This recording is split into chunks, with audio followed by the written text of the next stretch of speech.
जय हिंद प्यारे साथियों जी, राधे राधे। स्वागत है आपके अपने परिवार बीरू जी के जीएस ऑफिशियल पर। प्यारे साथियों जी, हम लोग जो है इस वीडियो में बिहार द्रोह का जो है ज्ञान बिंदु का जो क्वेश्चन बैंक है, इसमें सेट नंबर 2 का जो है पार्ट 2 वीडियो देखने वाले हैं। और इसी सेट 2 का जो है पार्ट 1 वीडियो ऑलरेडी अपलोड हो चुका है, जिसमें हम लोग जो है टोटल 50 प्रश्न देखे थे। ठीक है, और अब जो है हम इस वीडियो में टोटल 51 से लेकर जो है 100 तक प्रश्न को कवर करेंगे। तो ये वीडियो अपने आप में इंपॉर्टेंट है, अंत तक हमारे साथ वीडियो में बन रहिएगा। प्रतिदिन जो है आपका लगातार वीडियो जो है आते रहेंगे और जल्द ही जो है इस बुक को आपको समाप्त कर दिया जाएगा। तो हमारे साथ नहीं जुड़े हैं तो चैनल को सब्सक्राइब करके बेल आइकन को प्रेस जरूर कर लीजिए। और यही बात करते हैं तो कि वीडियो पसंद आता है तो वीडियो को लाइक भी जरूर कर दीजिएगा। ठीक है, चलते हम लोग मजे तरीके से जो है इस बुक को क्या करते हैं, समाप्त करते हैं। अगर बात करते हैं कि इस बुक का अगर पीडीएफ लेना चाहते हैं तो पीडीएफ के लिए जो है आपको टेलीग्राम ग्रुप ज्वाइन करना पड़ेगा, जिसका लिंक आपको वीडियो के डिस्क्रिप्शन में मिल जाएगा। तो वहाँ से जो है आप टेलीग्राम ग्रुप को ज्वाइन करके पीडीएफ को डाउनलोड कर सकते हैं। ठीक है, चलिए बात करते हैं 51 नंबर प्रश्न को लेकर। ध्यानपूर्वक से देखिएगा। कहता है कृत्रिम जो है पारिस्थितिकी तंत्र का उदाहरण है। कृत्रिम मतलब कि जो मानव द्वारा बनाया गया पारिस्थितिकी तंत्र वो कौन है, तो वो हो सकता है खेत। ठीक है, तो ऑप्शन क्या हो जाएगा हमारा, बी हो जाएगा। ठीक है, यही बात करते हैं तो खेत जो है कृत्रिम पारिस्थितिकी तंत्र का उदाहरण है। प्राकृतिक पारिस्थितिकी तंत्र क्या है, मतलब कि जो भगवान द्वारा एक तरह से हम बोल सकते हैं। ठीक है, तो कहा जाता है कि प्राकृतिक जो है पारिस्थितिकी तंत्र में जैविक तथा अजैविक घटक के जो है बीच अतः क्रिया होती है। यह प्रकृति में जो है स्वाभाविक रूप से घटित होती है और इसके कामकाज के लिए जो है किसी मानवीय गतिविधि की आवश्यकता नहीं पड़ती। मतलब किसी भी जो है मानव की गतिविधि की इसमें आवश्यकता नहीं पड़ती। किसमें, प्राकृतिक पारिस्थितिकी तंत्र में। क्यों, क्योंकि ये प्राकृतिक पारिस्थितिकी तंत्र है। ठीक है, यही बात करते हैं कृत्रिम पारिस्थितिकी तंत्र, जिसमें मानव द्वारा बनाया जाता है। यह जैविक और अजैविक घटकों वाला एक मानव निर्मित पारिस्थितिकी तंत्र है और इसमें जो है प्रौद्योगिकी भी शामिल जो है होती है। अगर आप किसी भी जो है टीचर या किसी भी जो है पब्लिकेशन बुक का अगर आपको पीडीएफ चाहिए तो आप जो है 94 30 53 48 79 पर जो है व्हाट्सएप मैसेज कर सकते हैं और मात्र जो है आपको एक बुक का पीडीएफ 21 रुपये में मिल जाएगा। यानी कहने का मतलब कि आप इसमें से जो है किसी भी जो है बुक का अगर पीडीएफ प्राप्त करना चाहते हैं तो मात्र जो है आप सिर्फ 21 रुपये में जो है आप प्राप्त कर सकते हैं, चाहे वो कोई भी बुक हो। ठीक है, तो ये सभी अपने में आप बेहतरीन बुक है। अगर आप किसी भी एग्जाम की तैयारी करना चाहते हो, चाहे यूपीएससी हो पीसीएस हो, ये सिर्फ आपको डेमो में दिया गया है। अभी बहुत सारे बुक हैं, तो आपको कोई भी बुक का पीडीएफ चाहिए तो आपको मिल जाएगा। ठीक है, तो आपको क्या करना है, 94 30 53 48 79 पर व्हाट्सएप मैसेज कर दीजिए, वहाँ पे आपको पीडीएफ भेज दिया जाएगा। मात्र 21 रुपये में जो है आपको पीडीएफ पड़ेगा। ठीक है, ये याद रखिएगा। चलिए अब जो यहाँ पढ़ी है पारिस्थितिकी तंत्र की थोड़ा सा शॉर्ट में दिया गया है। जैसे कि एक प्राकृतिक पारिस्थितिकी तंत्र होती है और दूसरा क्या होता है, कृत्रिम पारिस्थितिकी तंत्र। प्राकृतिक पारिस्थितिकी तंत्र में जो है एक स्थलीय होती है और एक जलीय। तो स्थलीय में कौन कौन आएगा, वन आ गया, घास के मैदान आएंगे, मरुस्थल आदि से भी आ जाएंगे। तो ये एग्जाम्पल है और इसी एग्जाम्पल से आपको देकर प्रश्न पूछा जाता है। ठीक है, यही जलीय अगर बात करते हैं पारिस्थितिकी तंत्र में तो अवलंबनीय जो है अवलंबन बोल सकते हैं, अवलंबन जो है जलीय पारिस्थितिकी तंत्र हो जाएंगे। और यही बात करते हैं सागरीय जो है पारिस्थितिकी तंत्र हो जाएंगे और संक्रमणकालीन जो है पारिस्थितिकी तंत्र हो जाएंगे। कृत्रिम पारिस्थितिकी तंत्र की बात करते हैं तो चिड़ियाघर, एक्वेरियम, खेत, पोल्ट्री फार्म हो गया, सभी जो है मानव द्वारा बनाया जाता है। ठीक है, और अब बाकी सब देख सकते हैं। अवलंबनीय जल में कौन से पारिस्थितिकी तंत्र है, तालाब, झील, नदी, सभी ये प्राकृतिक पारिस्थितिकी तंत्र का उदाहरण है। महासागर, सागर आदि सभी जो है ये सागरीय पारिस्थितिकी तंत्र का उदाहरण है। ठीक है, एस्चुरी, लैगून आदि जैसे भी क्या है संक्रमणकालीन जो है पारिस्थितिकी तंत्र का उदाहरण है। ठीक है, चलिए अगला प्रश्न ये पे 52 नंबर। कहा जाता है कि तूतीकोरिन जो है बंदरगाह किस राज्य में स्थित है। इंपॉर्टेंट है, तूतीकोरिन जो है ना ये कहाँ पर स्थित है, तमिलनाडु में। तो इसका सही ऑप्शन क्या हो जाएगा, सी हो जाएगा। यही बात करते हैं, तूतीकोरिन जो है बंदरगाह का नया नाम भी जो है BO चिदम्बरम पोर्ट हो गया है। यहाँ से मुख्यतः जो है खाद्य तेल, कोयला, नमक एवं पेट्रोलियम उत्पादों का जो है निर्यात किया जाता है। अगर बात करते हैं यही तूतीकोरिन जो है बंदरगाह मन्नार की खाड़ी में अवस्थित है। ठीक है, अब जो कुछ इंपॉर्टेंट भारत के जो प्रमुख बंदरगाह है उसे देख लेते हैं।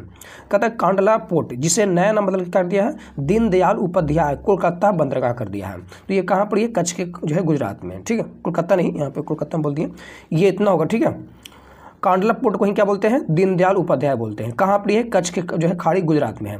फिर कोलकाता बंदरगाह पता ही होगा आपको, हुगली नदी के तट पर है पश्चिम बंगाल में, जिसे नया नाम क्या बदल दिया है, तो श्याम प्रसाद जी मुखर्जी बंदरगाह। ये आपको याद रखनी है। ठीक है, श्याम प्रसाद मुखर्जी बंदरगाह। ठीक है, किसको, कोलकाता बंदरगाह को।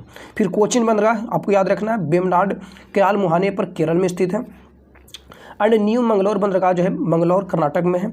मुंबई बंदरगाह जो है सबसे बड़ा बंदरगाह है, आपको याद रखना चाहिए, मुंबई महाराष्ट्र में ही है। और एक और जो है वो कह सकते हैं कि जवाहरलाल नेहरू है, या बोल सकते हैं नहावा सेवा, ठीक है, ये क्या है बराबर है। पनवेल जो है नवी मुंबई महाराष्ट्र में है। पारादीप बंदरगाह पता ही होगा आपको, उड़ीसा में हो जाएगा। मोरमुगाओ जो है बंदरगाह जुआरी नदी के बाएं तट पर गोवा में है। चेन्नई बंदरगाह तमिलनाडु में है, ठीक है। एन्नोर बंदरगाह तमिलनाडु में है, जिसे के कामराज पोर्ट भी कहा जाता है। विशाखापट्टनम जो बंदरगाह है ना, ये आंध्र प्रदेश में, ये सबसे गहरा बंदरगाह है, ठीक है, तो ये आप याद रखिएगा। और ज़्यादा जो पूछा जाता है वो मोरमुगाओ के बारे में पूछा जाता है, ठीक है, तो ये भी आपको ध्यान देनी है। आइए आगे देखते हैं, अगला है 53 नंबर प्रश्न। कहता फॉरवर्ड ब्लॉक की जो स्थापना है किसने किया था? तो फॉरवर्ड ब्लॉक की स्थापना जो है 1939 ईस्वी में सुभाष चंद्र जी बोस जी ने किए थे। तो इसका सही जवाब क्या जाएगा? ऑप्शन नहीं हो जाएगा। कहा जाता है कि फॉरवर्ड ब्लॉक की जो स्थापना है सुभाष चंद्र बोस ने किया था। ऑल इंडिया जो है फॉरवर्ड ब्लॉक की स्थापना 3 मई जो है 1939 ईस्वी को सुभाष चंद्र बोस के द्वारा किया गया था। यहीं अगर हम बात करते हैं तो फॉरवर्ड ब्लॉक का अखिल जो है भारतीय सम्मेलन 1940 ईस्वी में नागपुर में आयोजित किया गया था, तो ये आपको ध्यान देनी है। फॉरवर्ड ब्लॉक पार्टी का अध्यक्ष जो थे वो सुभाष चंद्र बोस को तथा महा जो सचिव थे वो HB कामत को चुना गया था। सुभाष चंद्र बोस ने जो है जर्मनी में बोल सकते हैं फ्री इंडिया सेंटर की जो है स्थापना किए थे, ठीक है। एंड 1 सितंबर 1942 ईस्वी को सुभाष चंद्र बोस ने जो है आज़ाद हिंद फौज की पहले डिवीजन की स्थापना की थी। तो याद रखना कि आज़ाद हिंद जो है फौज, या वैसे तो फैज है कि जो पहले डिवीजन की स्थापना हुआ था वो 1 सितंबर 1942 ईस्वी को हुआ था। फिर 21 अक्टूबर जो है 1943 ईस्वी को सुभाष चंद्र बोस ने सिंगापुर में जो है स्वतंत्र भारत के अस्थायी सरकार की जो है घटना यानी स्थापना किए थे, गठन किए थे। तो प्रश्न ऐसे पूछता है कि सुभाष चंद्र बोस ने जो है कहाँ पर स्वतंत्र जो है भारत के अस्थायी सरकार की स्थापना की थी? तो सिंगापुर में, क्योंकि ये प्रश्न बार बार पूछे गए हैं। यहीं 2 जुलाई जो 1943 ईस्वी को सुभाष चंद्र बोस को जो है आज़ाद हिंद फौज का जो है सर्वोच्च सेनापति घोषित किया भी गया था, ठीक है। अगला 54 नंबर प्रश्न, उत्प्रेरक का कार्य क्या है? उत्प्रेरक का कार्य हो जाता है अभिक्रिया की दर को बढ़ा देना और अभिक्रिया की दर को भी घटा देना।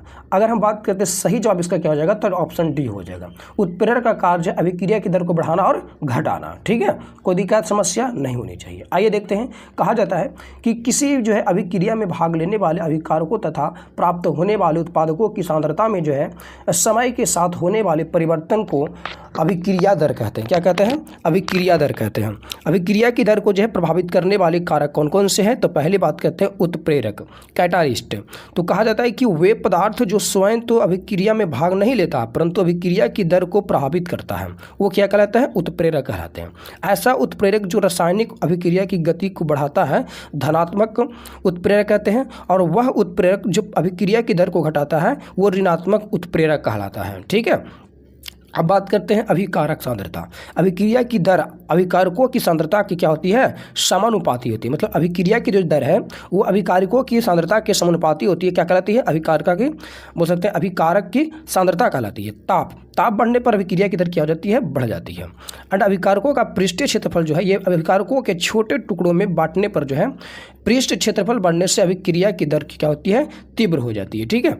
अगला यहीं पे साइमन कमीशन, ध्यानपूर्वक से आपको देखनी है। साइमन कमीशन का विरोध क्यों किया गया था? तो साइमन कमीशन का विरोध इसलिए किया गया था क्योंकि इसमें कोई भी जो है भारतीय शामिल नहीं थे। ऑप्शन की रिगार्डिंग क्या हो जाएगा? हमारा बी हो जाएगा। कहता है साइमन कमीशन का जो विरोध है वो हुआ था क्योंकि इसमें कोई भी भारतीय जो है शामिल नहीं थे। अगर यही बात करते हैं तो कहा जाता है कि भारत शासन अधिनियम 1919 में यह प्रावधान था कि 10 वर्ष बाद ये एक आयोग की नियुक्ति किया जाएगी जो यह जांच करेगी कि भारत उत्तरदायी शासन की दिशा में कहाँ तक प्रगति करने की दिशा में है। तो प्रश्न आपसे पूछा जाएगा कि साइमन कमीशन जो भारत आया था वो कौन से अधिनियम के तहत आया था? ठीक है, तो वो था भारत शासन अधिनियम 1919। याद रखिएगा, इंपॉर्टेंट बनता है, पूछा जाता है प्रश्न। यहीं अगर बात करते हैं तो साइमन कमीशन की नियुक्ति जो है नवंबर 1927 ईस्वी में की गई थी। इस कमीशन की नियुक्ति जो है भारत राज्य सचिव वर्किन हेड द्वारा किया गया था, ठीक है, तो ये भी आपको याद रखनी है। इस कमीशन में जो है कुल 7 सदस्य शामिल थे, ये इंपॉर्टेंट है, कुल 7 सदस्य शामिल थे और इस जो है 7 सदस्यों में एक भी भारतीय शामिल नहीं थे, इसीलिए विरोध किया गया था। इसीलिए भारतीय द्वारा जो बोल सकते हैं श्वेत कमीशन कहकर जो है इसका बहिष्कार किया गया था। मतलब इस साइमन कमीशन को क्या कहा गया? श्वेत कमीशन कहकर जो है बहिष्कार किया गया।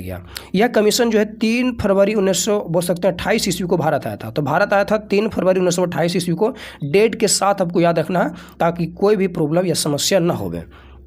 अच्छा, यही बात करते हैं तो मुस्लिम लीग जो है justice Party, all India Achhut association और केंद्रीय सिख संघ ने जो है इस कमीशन का क्या था, विरोध किया था। तो विरोध करने वाले कौन कौन थे? Muslim League, Justice Party, all India Achhut association और केंद्रीय सिख संघ। ठीक है, तो ये आपको ध्यान देनी है, पूछा जाएगा प्रश्न। मुंबई में जो है जवाहरलाल नेहरू तथा पंजाब में जो है लाला लाजपत राय के नेतृत्व में इस कमीशन का विरोध किया गया।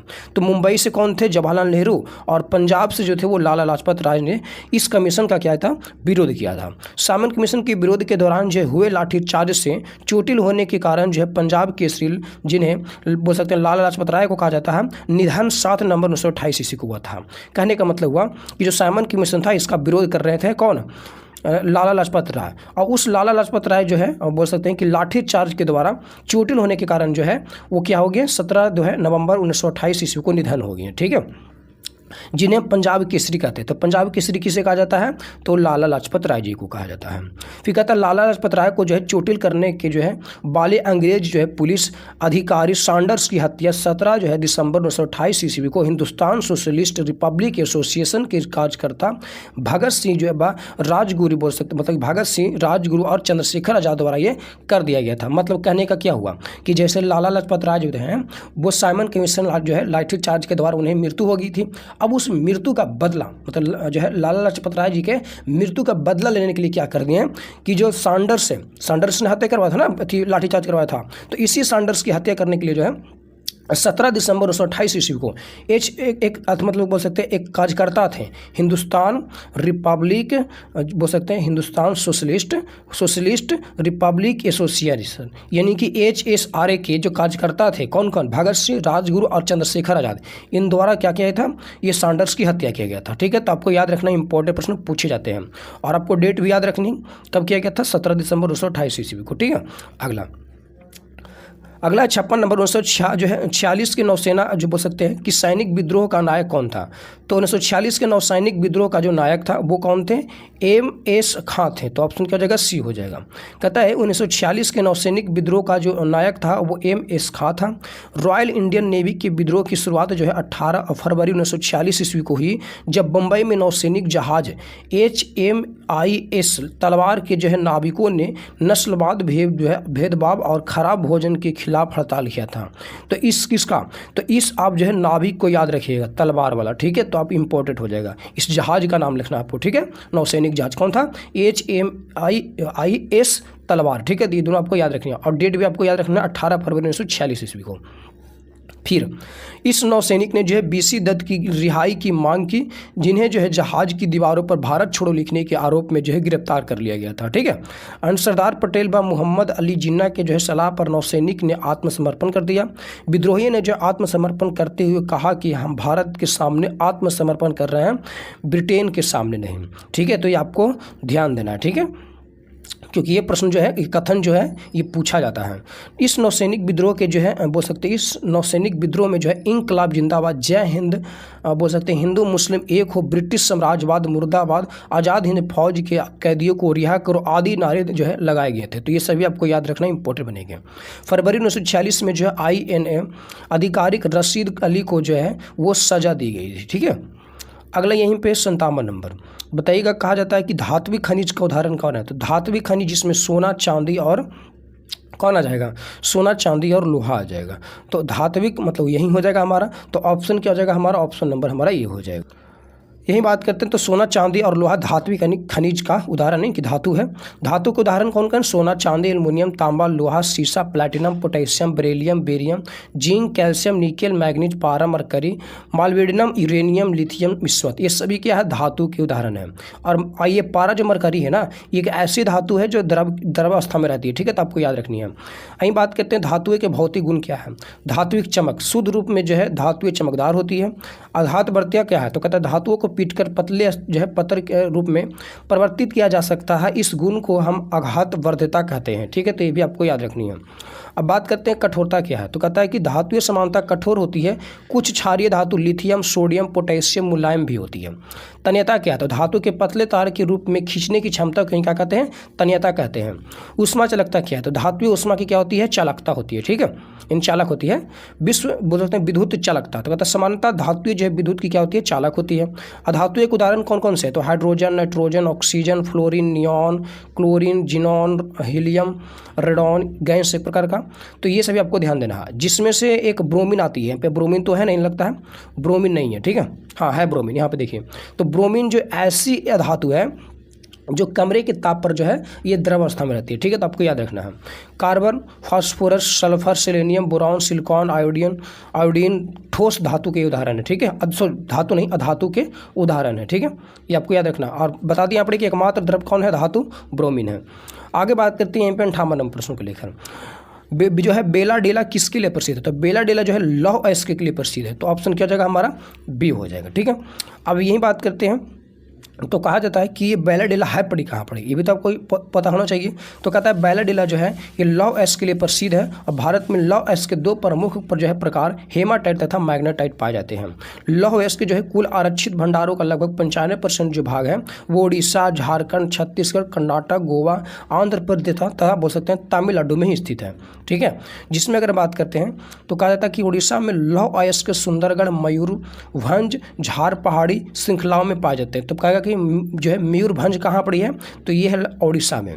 गुरु महिसानी, सुलाइपत, बादाम पहाड़, मयूरभंज, किरुबुरु, केंदुछार तथा बुनोई, सुंदरगढ़ तथा बुनाई बोल सकते हैं सुंदरगढ़ लौह अयस्क खनन के लिए प्रसिद्ध है। और ये भी बादाम पहाड़ कहाँ पड़ी है? तो उड़ीसा में, ये आपको याद रखना है। फिर बैलाडीला छत्तीसगढ़ में जो है प्रसिद्ध लौह अयस्क खनन के लिए प्रसिद्ध है। तो बैलाडीला कहाँ पड़ी है? छत्तीसगढ़ में। बैलाडीला एक पर्वत श्रृंखला है जो है बैल के डील इनकी कुवड़ की जो है तरह दिखती है। डल्ली एक दुर्ग में राजा बोल सकते हैं राजहारा की खदानें देश की लौह अयस्क की एक महत्वपूर्ण ये खदानें हैं। महाराष्ट्र में चंद्रपुरा भंडार और रत्नागिरी जिले, तेलंगाना के जो है करीमनगर, वारंगल जिले और तमिलनाडु राज्य के जो है सेलम तथा नीलगिरी जिले लौह अयस्क खनन के लिए सही प्रसिद्ध है, ठीक है। तो ये सभी आपको याद रखनी है। आगे बात करते हैं 59 नंबर हम प्रश्न को लेकर बात करते हैं यहीं पे, तो ध्यान दीजिएगा। कहा जाता है कि उष्ण कटिबंधीय जो है सदाबहार वनस्पति का उदाहरण है। उष्ण कटिबंधीय सदाबहार आ गया ना, तो सदाबहार का मतलब कि बहुत सारे वहाँ पर एक तरह से वर्षा होती है। तो वो महोनी बोल सकते हैं, महोगनी और रोजवुड हो जाएंगे। तो ऑप्शन की रिगार्डिंग हमारा क्या हो जाएगा यहाँ पर? ऑप्शन हमारा ए हो जाएगा। यही बात करते हैं तो कहा जाता है उष्ण जो है कटिबंधीय सदाबहार वनस्पति का उदाहरण है महोगनी और रोजवुड। उष्ण कटिबंधीय सदाबहार वनस्पति, ये वनस्पति 250 सेंटीमीटर से अधिक वर्षा व तथा बोल सकते हैं 22 डिग्री सेल्सियस से अधिक औसत जो है वो वार्षिक तापमान वाले क्षेत्र में पाए जाते हैं। अभी बताए थे ना, जिसमें ज़्यादा वर्षा होती है वो भी कितना 250 सेंटीमीटर से अधिक होती है। उष्ण कटिबंधीय वनों की जो है शुद्ध प्राथमिक उत्पादकता भी सर्वाधिक होता है, ठीक है। यहीं अगर हम बात करते हैं तो कहा जाता है cinchona, mahogany, rosewood, orchid, fern, आबनुस, बॉस तथा ताड़ जो है आदि उष्ण कटिबंधीय सदाबहार वनस्पति के उदाहरण हैं, ठीक है। ये सभी आपको याद रखना किसके उदाहरण है? उष्ण कटिबंधीय सदाबहार वनस्पति के। अब ऐसा नहीं कि यहाँ पे देखें, पढ़ें, छोड़ दें, नहीं, वीडियो को रोक करके उसको पॉज करके आपको याद करनी है, ठीक है। फिर बात है कि उष्ण कटिबंधीय आर्द्र जो है पर्णपाती वनस्पति, ठीक है। तो अगर बात करते हैं इन वनस्पतियों के जो है विकास हेतु 100 से लेकर जो है 200 सेंटीमीटर तक वार्षिक जो है वर्षा की आवश्यकता होती है, जिसमें प्रमुख वनस्पति साल, सागवान, शीशम, बेंत, चंदन, आंवला, सहतूत, महुआ आदि। तो यही सब आपको प्रश्न पूछा जाएगा कि ये जो सभी है इनमें से कौन वनस्पति जो है किस वर्षा के लिए उदाहरण है, ठीक है। मौसम के लिए कुछ भी पूछ सकता है, तो आपको याद रखनी है, ठीक है। आगे बात करते हैं यहीं पे लेकर, तो नोट दिया गया कि बबूल, नागफनी, खजूर, खेचड़ी आदि शुष्क जो है कटीलीय वनस्पति के उदाहरण है। तो ये भी आपको याद रखना है। और ये ज़्यादातर आपको मिलेंगे कहाँ पड़ी? राजस्थान के क्षेत्रों में, ठीक है। आगे ही बात करते हैं तो कहा जाता है 60 नंबर, नौका दौड़ किस राज्य का प्रसिद्ध खेल है? तो नौका दौड़ जो है किसका है? केरल का है। तो ऑप्शन क्या हो जाएगा हमारा? डी हो जाएगा। नौका दौड़ जो है केरल राज्य का ये प्रसिद्ध खेल है। केरल में नौका दौड़ का जो है सिलसिला चंपकुलम, बल्लम मकली अथवा नौका दौड़ के साथ आरंभ होता है। यह राज्य की सबसे लोकप्रिय नौका दौड़ है, ठीक है। और यही बात करते हैं तो केरल के जो है आलपुझा जिले में पुनम्र बैकअप जो है बैक वाटर में आयोजित की जाने वाली नेहरू ट्रॉफी नौका दौड़ केरल के जो है बैक वाटर्स का सबसे बड़ा उत्सव है ये। इस नौका दौड़ का जो है आयोजन प्रति वर्ष अगस्त के दूसरे शनिवार को किया जाता है, ठीक है। कब किया जाता है? तो इस नौका दौड़ का जो आयोजन है वो प्रति वर्ष अगस्त के दूसरे शनिवार को किया जाता है। तो आपको ये याद रखनी है। इस नौका दौड़ में जो है चंदन, बल्लम, इनकी संकेत जो है बोल सकते हैं स्नेक बोट और छोटी देसी जो है नौकाओं की दौड़ व अनुष्ठानिक जल शोभा यात्रा निकाली जाती है। यही बात करते हैं तो कहा जाता है अरनमुला बल्लमकल्ली या सर्प नौका दौड़ समारोह पार्थिव सारथी मंदिर द्वारा ओणम के मौसम में संचालित किया जाता है। पप्पीपड़ जो है नौका दौड़ जो कि सर्प नौका दौड़ है अलमपुछा जो है बोल सकते हैं अलमपुछा में आयोजित की जाती है। तमिलनाडु में जून जुलाई में पूर्ण जो है चंद्र को उंजल पर्व कहा जाता है। उगादी तेलंगाना, आंध्र प्रदेश और कर्नाटक लोगों द्वारा मनाया जाता है। तो उगादी जो है ये पर्व जो है वो तेलंगाना, आंध्र प्रदेश और कर्नाटक द्वारा ये मनाया जाता है। ये नव वर्ष के रूप में मनाई जाती है, लेकिन ऐसे ज़्यादा तो प्रश्न पूछा जाता है उगादी का, वो आपको कर्नाटक में पूछा जाएगा। ठीक है, तो आप ध्यान दीजिएगा। अगला यहीं पे है 61 नंबर प्रश्न, नरौरा पर जो है परमाणु विद्युत संयंत्र किस राज्य में है? तो नरौरा कहाँ पड़ी हो जाएगा हमारा? ये उत्तर प्रदेश बुलंदशहर में हो जाता है। कहाँ पड़े? उत्तर प्रदेश के बुलंदशहर में हो जाएगा। ठीक है, तो आपको याद रखनी है।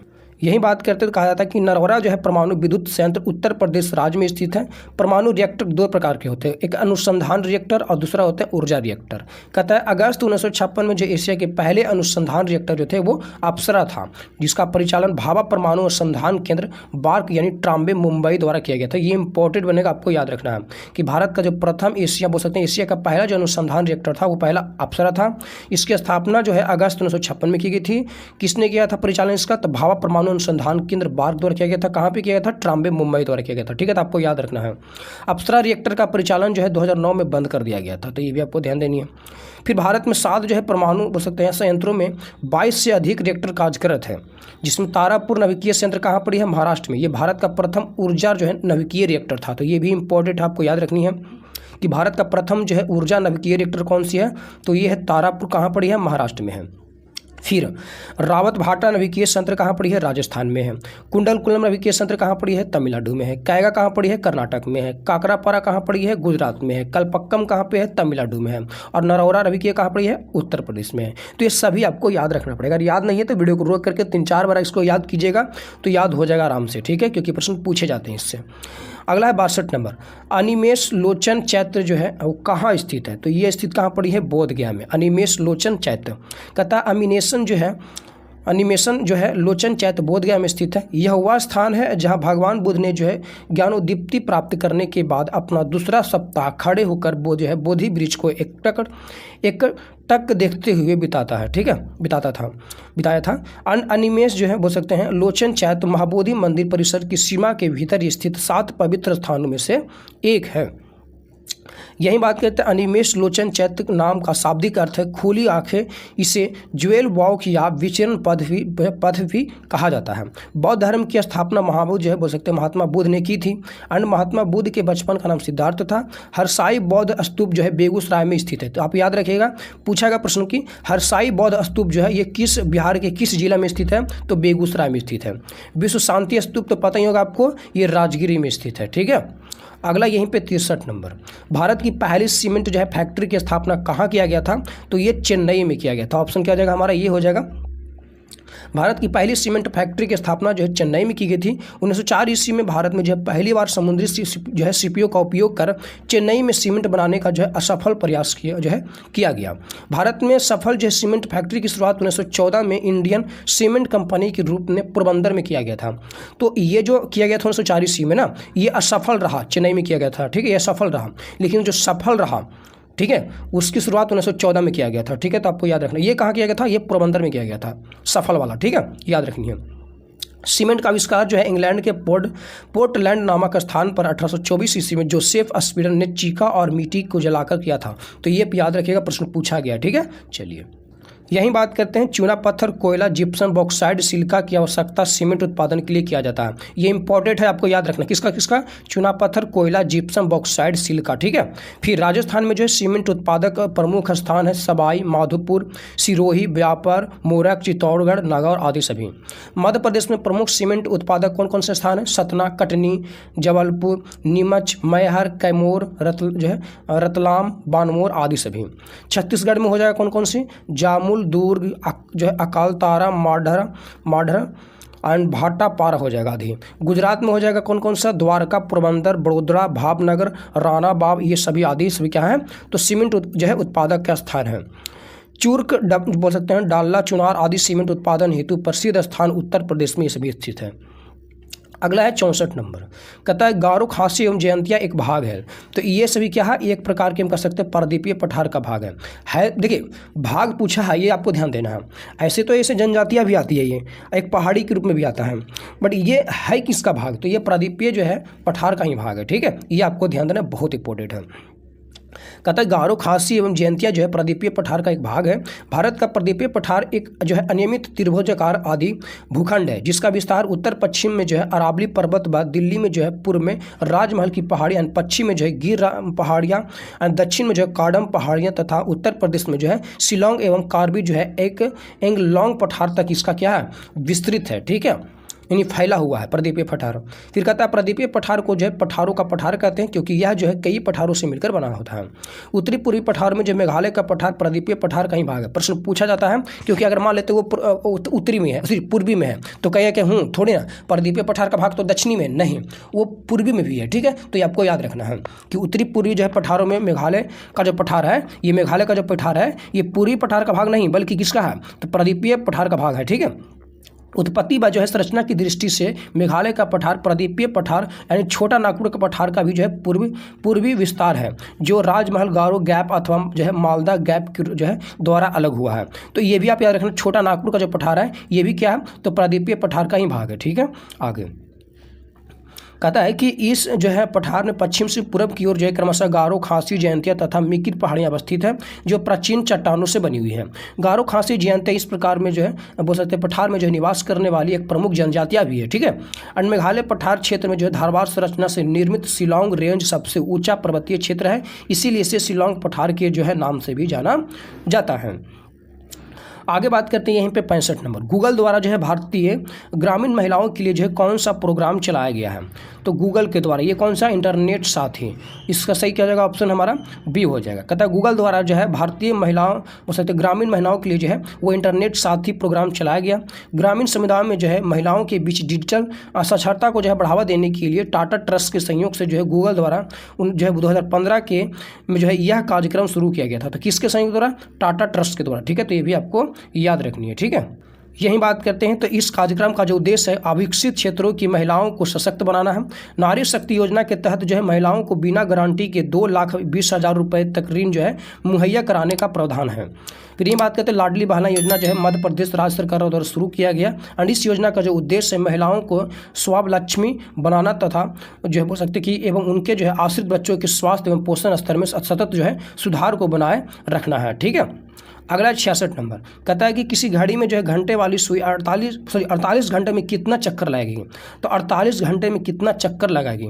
तो पहले आपको चक्कर लगाने की बात करता है, तो एक जो है आप बोल सकते हैं कि एक चक्कर जो लगाती है कितना, 24 घंटे में लगाती है कि नहीं लगाती है। तो यहाँ बात की जा रहा है, अच्छा एक चक्कर 24 घंटे नहीं 12 घंटे में ना, 12 घंटे में लगती है। तो आप निकाल लीजिए, 12 से भाग दीजिए, 12 × 48, 4 चक्कर, बस नॉर्मल सी बात है, ऑप्शन भी हो जाएगा। ठीक है, आगे की बात करते हैं, यहीं पढ़ी हम 67 नंबर, कहता है कि श्याम का जो है दाएं से यानी राइट से कितना है, राइट तथा बाएं दोनों ओर से जो है 8वां है, तो पंक्ति में कुल कितने व्यक्ति हैं, यानी राइट से भी और लेफ्ट से भी कितना 8 है। तो इस प्रकार आप क्या कर दीजिए, जोड़ दीजिए। तो जोड़ने के बाद 16 गए ना, तो 16 तो पंक्तियां हो गया, व्यक्ति पूछा जा रहा है ना, तो 16 में एक घटा दीजिए, तो कितना आ जाएगा हमारा 15 आ जाएगा। 15 कहीं पर ऑप्शन है तो देख लीजिए, ऑप्शन हमारा बी में हो जाए। ठीक है, कोई दिक्कत नहीं। अगला 68 नंबर मैथ का प्रश्न है, कहता है किसी वस्तु को जो 930 रुपये में बेचने पर, यानी कि 930 रुपये में बेचने पर 7% की हानि होती है, यानी वस्तु कितना का बेचा है, तो ये हो जाएगा हमारा टोटल कितना हो जाएगा 93% का ये मान दिया हुआ है। पूछा रहा है क्रय मूल्य क्या है, CP क्या है, तो ये हमारा 100% का मान पूछा रहा है। तो 90 इंटू जो है 10 कितना हो जाएगा, 930 हो जाएगा, और ये हमारा कितना हो जाएगा 10 इंटू 100 कितना हो जाएगा 1000 हो जाएगा। ऑप्शन हमारा कहाँ ए है। ठीक है, अगला है यहीं पे 69 नंबर प्रश्न, घनाभ आयत। घनाभ कैसे रहता है, आयत क्या, जो आयत से क्या बनता है, घना बनता है, तो घन किससे बनता है, वर्ग से। तो ऑप्शन क्या हो जाएगा हमारा बी हो जाए। यही बात करते हैं यहाँ पढ़ी, तो दिया गया है 70 नंबर, कहा जाता है कि 729 बटा 1/3 है। तो ये जो 1/3 ना, इसका कहने का मतलब ये ऐसे दिया हुआ है। ठीक है, ये ऐसे दिया हुआ है, क्यों दिया है, एंड इनटू ये सेम टू सेम ये भी ऐसे दिया हुआ 15,625 का, ठीक है। तो ये क्यू रूट दिया गया है, तो क्यू रूट दिया गया है तो इसको क्या करना, 729 का कितना होता है, 9 होता है कि नहीं होता है, 729 का कितना होता है, क्यू रूट 9 होता है, इंटू 15,625 का जो होता है वो 25 होता है, तो 25 नाम कितना होगा, 225 कहीं पे है, तो ऑप्शन हमारे यहाँ पे है सी है, ठीक है। आगे 71 नंबर है, दस्ताने हाथ, हाथ में क्या पहनता है, दस्ताने, तो मौजे कहाँ पहने जाते हैं, पैर में, तो ऑप्शन क्या जाएगा हमारा ये हो जाएगा, ठीक है।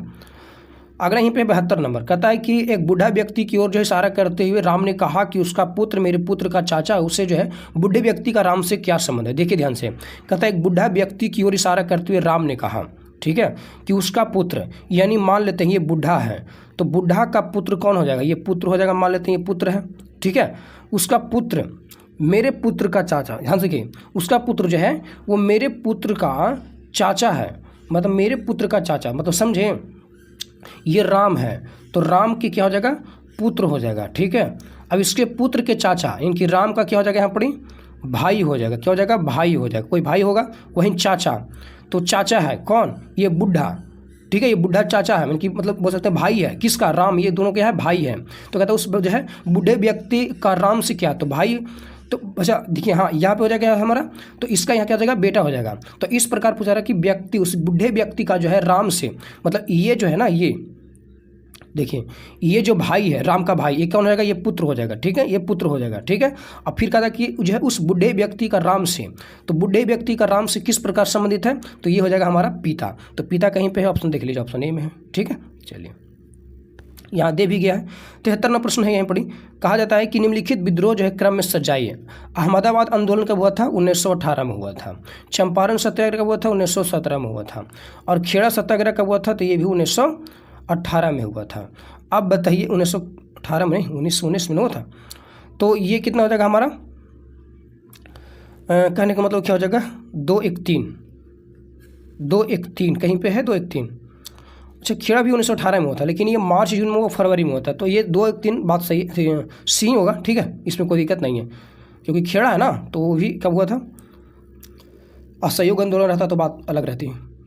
चलिए यहाँ बात करते हैं चंपारण सत्याग्रह 3 प्रणाली 3/20 के जो है विरुद्ध में किया गया था। इस प्रणाली के तहत जो है अंग्रेजों द्वारा किसानों से जो है प्रत्येक 20 कट्ठा भूमि से जो है 3 कट्ठा भूमि पर जो है जबरन नील की खेती कराई जाती थी, ठीक है। तो आपको याद रखना कितना था, 3/20 था, ठीक है। यही बात करते हैं प्लेग बोनस के लिए जो है अहमदाबाद को मिल मजदूरों ने जो है आंदोलन किया था, जिसे समर्थन हेतु बोल सकते हैं देने हेतु गांधी जी ने पहली बार जो है भारत में भूख हड़ताल का प्रयोग किया था। तो ये भी आपको याद रखना, उसी समय किए थे भूख हड़ताल का प्रयोग।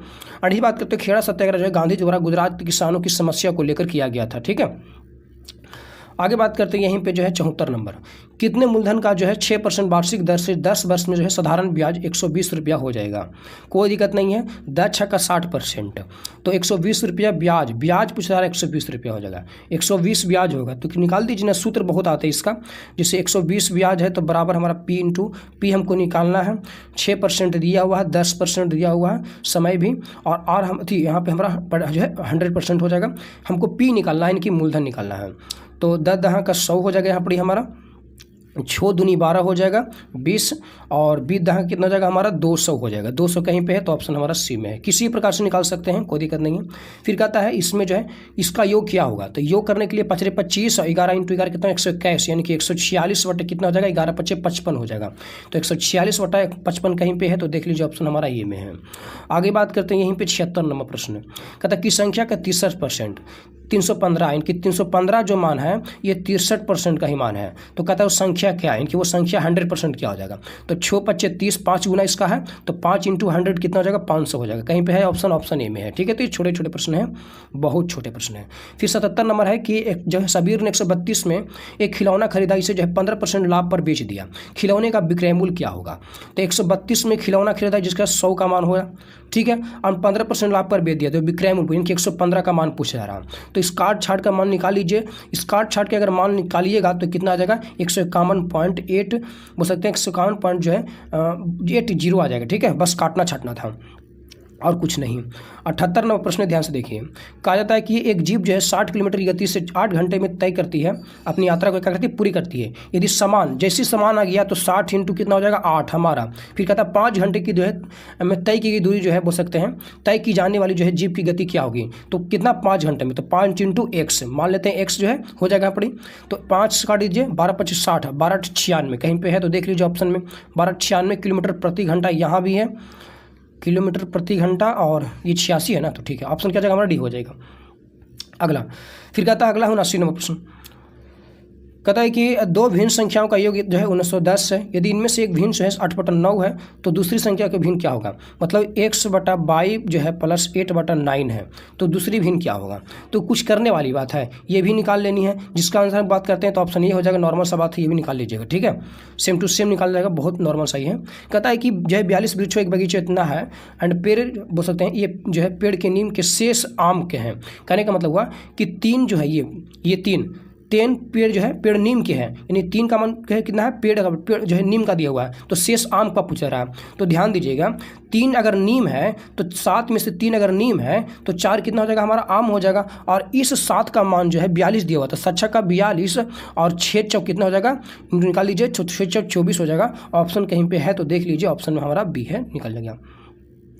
अगला यहीं पे 81 नंबर कहता है 10 आदमी एक दीवार जो 8 दिन में पेंट करता है। यदि पेंटिंग जो है के काम को 4 दिन में समाप्त करना हो तो कितने आदमी और लगाने पड़ेंगे। वहीं MDH का जो है यहाँ पे लग जाएगा, तो 10 × 8 और बराबर कितना हो जाएगा हमारा 4। लेकिन याद रखिएगा यहाँ पे 10 और जुड़ना है यहाँ पर, तो 10 + 1 से इंटू क्या हो जाएगा हमारा 4 हो जाएगा, यानी कि 10 × 8 बराबर, ये ऐसे भी काट सकते हैं, यहाँ पर नहीं काटे हैं तो कोई दिक्कत नहीं है। 10 + 6 लेकिन यहाँ पे काट लीजिए, बढ़िया रहेगा। 4 दूनी 8 हो जाएगा, तो 10 दूनी क्या हो जाएगा हमारा 20 हो जाएगा, बराबर 10 + x हो जाएगा। तो x बराबर कितना हो जाएगा हमारा, तो ये 20 में से जो है 10 चला जाएगा तो 10 आ जाएगा। ऑप्शन कहीं पे है तो 10 ऑप्शन हमारा बी में है, ठीक है, नॉर्मल सी बात था। यही बात करते हैं 82 नंबर प्रश्न। पिता और जो है पुत्र की उम्र का अनुपात कितना है, 4:1 है, यानी फादर और सन का अनुपात कितना है, तो ये 4:1 है, ठीक है। फिर कहता है उनकी जो है उम्र का गुणनफल ऐसे कर दिया, x लगा दीजिए, इसमें भी x लगा दी, ठीक है। फिर कहता है कि गुणनफल इतना है, यानी 4x² पर कितना दिया हुआ है 196 दिया है, तो काट लीजिए इसको, 4 × 16 और 9 × 36, यानी कि x² पर कितना आ जाएगा 49 आ जाएगा। तो x बराबर कितना आ जाएगा हमारा 7 आ जाएगा, ठीक है। अब x बराबर 7 आएगा तो 7 × 28 इन्हें हो जाएगा और ये 7 हो जाएगा, इसका अनुपात इतना आ जाएगा। तो कहता है इसका इतना तो आया, लेकिन फिर 5 वर्ष बाद ये वर्तमान आया तो 5 जोड़ दीजिए, 8 4 कितना हो जाएगी थी, 8 5 कितना हो जाएगा 13 हो जाएगा, इनकी 33 आ जाएगा इसमें, और इसमें भी 5 जोड़ दीजिए, 7 5 12 हो जाएगा, 33 12, लेकिन ये भी और कटेगा, 11 3 33 4 3 12, 11:4 कहीं पे ऑप्शन में है तो देख लीजिए, ऑप्शन हमारा ये में है, ठीक है। चलिए आगे ही बात करते हैं 83 नंबर प्रश्न को लेकर। कहता है इनमें से जो है कौन सी भिन्न सबसे बड़ी है। बस इसको जितना यहाँ पे अंतर रहेगा उससे फिर ऊपर वाला भाग कर देना। जैसे मान लेते देखिए बताइए हैं, मान लेते हैं यहाँ पर 5 14 है, तो 14 में कितना ये है, मतलब अंतर है, कितना का अंतर है, तो बोल सकते हैं 9 का अंतर है। तो 5 से जो है 9 में भाग दे दीजिए, जो आएगा फिर लिखना है, फिर उसी प्रकार इसमें लिखना है, और जो सबसे बड़ा रहेगा वहीं आपको आंसर दे देनी है। तो ऑप्शन की रिगार्डिंग ऑप्शन क्या हो जाएगा, डी हो जाएगा, ठीक है। तो कितना तो करने जाएंगे नहीं हमें। 84 नंबर प्रश्न का है, इसका आंसर देख लीजिए, ऑप्शन डी होगा, इतना हम करने नहीं जाएंगे क्योंकि छोटे छोटे ये सभी रीजनिंग का है। इसका भी आंसर हम बता देते हैं एक बार थोड़ा सा, इसका भी आंसर कितना हो जाएगा, आंसर इसका 1 हो जाएगा, ठीक है। इस हम बेकार का टाइम है। और आगे की बात करते हैं तो ये भी देख सकते हैं 96 नंबर, ये भी बन जाएगा, आपको बस अंतर लेना है, कुछ नहीं है। 87 नंबर भी आप बना लीजिएगा, ठीक है। आंसर देख रहे हैं आप, आंसर आपको दिख रहा होगा, हम देखेंगे नहीं इसमें। सेम टू सेम ये भी क्या है, रीजनिंग का प्रश्न, और रीजनिंग का प्रश्न थोड़ी ना बता सकते हैं, मैथ का प्रश्न बता दिए वही काफ़ी है। ये भी रीजनिंग का प्रश्न बना लीजिएगा, ठीक है, ये भी बना लीजिएगा, देख सकते हैं आप लोग, बना लेनी है, ये भी बना लेनी है, रीजनिंग का ही प्रश्न, आंसर इसका बी हो जाएगा, ठीक है। बना लेनी है इसको रुक करके, ये भी बना लीजिएगा, बहुत काफ़ी है। इसका आंसर क्या हो जाएगा, डी हो जाएगा, इसका आंसर क्या हो जाएगा, डी हो जाएगा, ठीक है। चलिए ये भी बना लीजिएगा, ठीक है, नॉर्मल सी बात है, बन जाएगा। ये भी बना लीजिएगा, फिगर वाला बात है, इसमें छोटे छोटे प्रश्न हैं, आगे बढ़ जाते हैं हम लोग। और अब बात करते हैं 95 नंबर प्रश्न को लेकर। कहता है विधान परिषद का सदस्य जो है बनने हेतु न्यूनतम उम्र कितनी होनी चाहिए। विधान परिषद की बात की जा रही है, इसलिए कितना हो जाएगा 30 वर्ष हो जाएगा। ठीक है, तो ऑप्शन क्या हो जाएगा हमारा सी हो जाएगा। कहता है विधान परिषद का सदस्य जो है बनने हेतु न्यूनतम जो उम्र है वो 30 वर्ष होनी चाहिए। विधान परिषद क्या होता है, राज्य विधानमंडल का उच्च सदन होता है, और विधानसभा जो है वो राज्य विधानमंडल का निम्न सदन होता है। ठीक है, तो आपको याद रखना है। जबकि विधानसभा बनने के लिए कितना हो जाएगा उम्र हमारा 25 वर्ष हो जाएगा, जो कि यहाँ पे दिया गया है। विधानसभा सदस्य बनने के लिए जो है न्यूनतम उम्र 25 वर्ष होनी चाहिए। प्रमुख पदों में जो है न्यूनतम उम्र सीमा क्या है, तो कहता है पंजाब जो है हो सकते हैं पंचायत जो है चुनाव लड़ने के लिए 21 वर्ष होना चाहिए। राज्यपाल, उपराज्यपाल, राष्ट्रपति, उपराष्ट्रपति हेतु 35 वर्ष होना चाहिए। लोकसभा सदस्य के लिए 25 वर्ष और राज्यसभा सदस्य के लिए 30 वर्ष। ये सभी आपको याद रखनी है। अगला ही बात करते हैं लेकर तो है 96 नंबर, जो है बृहद ट्रंक मतलब ट्रंक मार्ग यानी ग्रैंड ट्रक रोड बोल सकते हैं, निम्न से जो है किससे संबंधित है, तो ये किससे हो जाएगा, सड़क परिवहन से संबंधित हो जाएगा। तो ऑप्शन किसने हो जाएगा हमारा ए हो जाएगा, शेरशाह सूरी ने इसे बनवाया था। यही बात करते हैं तो कहता है बृहद ट्रंक जो है मार्ग यानी कि ग्रैंड ट्रक रूट का जो है निर्माण शेरशाह सूरी ने करवाया था। कालांतर में जो है अंग्रेज ऑकलैंड में इसका मरम्मत करवाया था, कालांतर में। ठीक है, इसका मरम्मत किसने किया था, लॉर्ड ऑकलैंड ने किया था। ग्रैंड ट्रक रोड जो है दक्षिण एशिया की सबसे पुरानी सड़क मार्ग है, और वर्तमान में जो NH1 NH2 को सम्मिलित रूप से ग्रैंड ट्रक रोड कहा जाता है, एंड इस जो है सड़क मार्ग को सड़क के आजम भी कहा जाता है। ठीक है, आगे ही बात करते हैं 97 नंबर, तो कहा जाता है कि विश्व स्वास्थ्य संगठन का मुख्यालय निम्न से जो है किस देश में, यानी कि विश्व स्वास्थ्य संगठन WHO वर्ल्ड हेल्थ ऑर्गेनाइजेशन।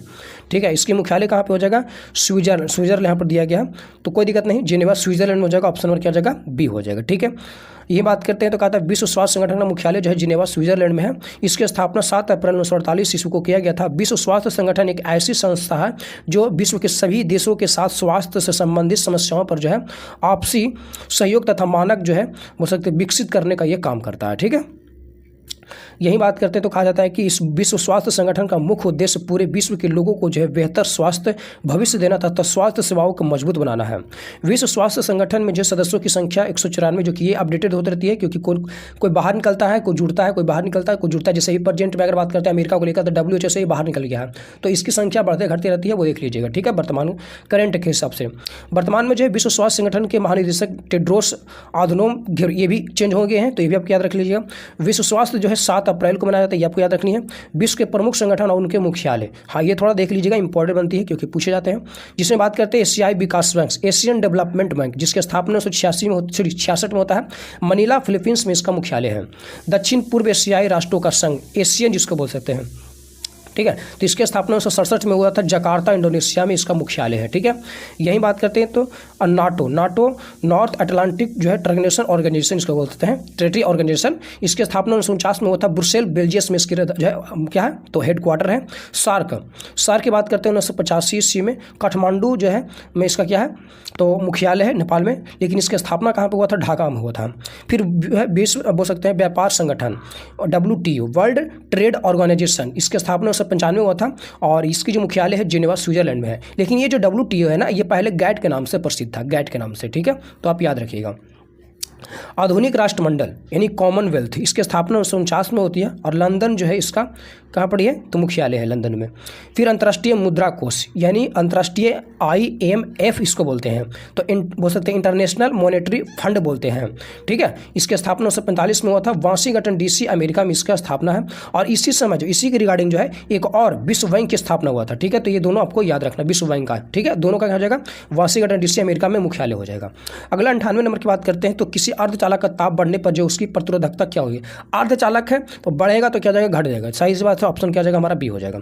अर्धचालक यानी सेमीकंडक्टर का ताप बढ़ने पर जो है उसका प्रतिरोधकता क्या होती है, घटती है। अर्धचालक यानी कि सेमीकंडक्टर ऐसे पदार्थ जिनमें जो है इलेक्ट्रॉनिक्स रचना इस प्रकार होती है कि कहीं इलेक्ट्रॉन मुक्त हो जाता है और कहीं रिक्त जो है कोटर होल हो जाता है, अर्धचालक कहलाते हैं। ताप बढ़ने पर जो अर्धचालक की चालकता बढ़ती है, परंतु प्रतिरोधकता क्या होती है, घटती है। ध्यान दीजिए, यहाँ पे कन्फ्यूजन होने वाली बात है। ताप बढ़ेगी तो अर्धचालक की चालकता तो ठीक है बढ़ जाएगी, लेकिन उसकी जो प्रतिरोधकता है, ठीक है, वो क्या हो जाती है, घट जाती है। ठीक है, तो कोई भी किसी प्रकार से पूछेगा तो आपको याद रखनी है आगे बात करते हैं 99 नंबर। ओडोमीटर एक उपकरण है जिसके द्वारा मापने का किया जाता है। तो ओडोमीटर किसके द्वारा क्या मापा जाता है? दूरी मापा जाती है। तो ऑप्शन क्या हो जाएगा? डी हो जाएगा। ओडोमीटर एक उपकरण है जिसके द्वारा जो है कार या वाहन द्वारा जो है चली गई दूरी का मापन किया जाता है। ओडोमीटर यह क्या है? सॉरी, ओडोमीटर ऑडियोमीटर जो है यह उपकरण ध्वनि की तीव्रता को मापने का काम करता है। और आइडोफोन की बात करते हैं तो इसका उपयोग जो है लोग सुनने में सहायता के लिए जो है कान में लगाने के लिए करते हैं। बायोमीटर की बात करते हैं, ये उपकरण जो है वायु दाब जो है बोल सकते हैं मापने में काम करता है। एंड आममीटर जो है इसका उपयोग जो है विद्युत धारा के मापन के लिए किया जाता है। किसका? आममीटर का प्रयोग किया जाता है। ठीक है, अगला आगे बात करते हैं यहीं पे, तो ध्यान दीजिए कुछ और दिए गए हैं। हाइग्रो है, पढ़िए, इंपॉर्टेंट मतलब बार बार पूछा था। हाइग्रोमीटर, इसकी सहायता से जो है वायुमंडलीय बोल सकते हैं व्यापक आर्द्रता मापी जाती है। ठीक है, याद रखना है। सिस्मोग्राफ यह भूकंप की तीव्रता मापने वाला उपकरण है। फायदोमीटर यह जो है यंत्र समुद्र की गहराई मापने वाला काम करता है। रेनगेज है यह वर्षा मापने के काम को आने वाला उपकरण है। बल एक बोल सकते हैं सदिश राशि, इसका एसआई मात्रक न्यूटन है। शक्ति का एसआई मात्रक वाट होता है, जिसे वैज्ञानिक जेम्स बॉन्ड के सम्मान में रखा गया था। अगला है 100 नंबर प्रश्न। अलकनंदा तथा भागीरथी, तो भाग से क्या मिलते हैं? भगवान मिलते हैं। भगवान मतलब देव, तो ऑप्शन क्या हो जाएगा हमारा? सी हो जाएगा। इस प्रकार से याद रखिएगा तो याद हो जाएगा। ठीक है, और पिंडारी की बात करते हो तो नंद प्रयाग हो जाता है, सभी आपको ध्यान देना है। धौली गंगा की बात करते हैं विष्णु प्रयाग हो जाएगा। अलकनंदा तथा भागीरथी की नदी की जो है देव प्रयाग आकर मिलती है। अलकनंदा और भागीरथी का संगम जो है देव प्रयाग कहलाता है। अलकनंदा और पिंडारी जो है संगम का क्या कहता है? कर्ण प्रयाग। ठीक है, और यही बात करते हैं, अच्छा कर्ण यहाँ पर कोई दिक्कत नहीं, यहाँ पे नंद बोल देते हैं ना, कर्ण होगा। ठीक है, पिंडारी वाला क्या हो जाएगा? कर्ण हो जाएगा। अलकनंदा और धौली गंगा क्या हो जाएगा? विष्णु प्रयाग हो जाएगा। अलकनंदा और मंदाकिनी क्या हो जाएगा? रुद्र प्रयाग है। मतलब मन ही मन क्या करता है? गुस्सा होता है, रुद्र होता है। ठीक है, तो इस प्रकार याद रखिए तो याद हो जाएगा।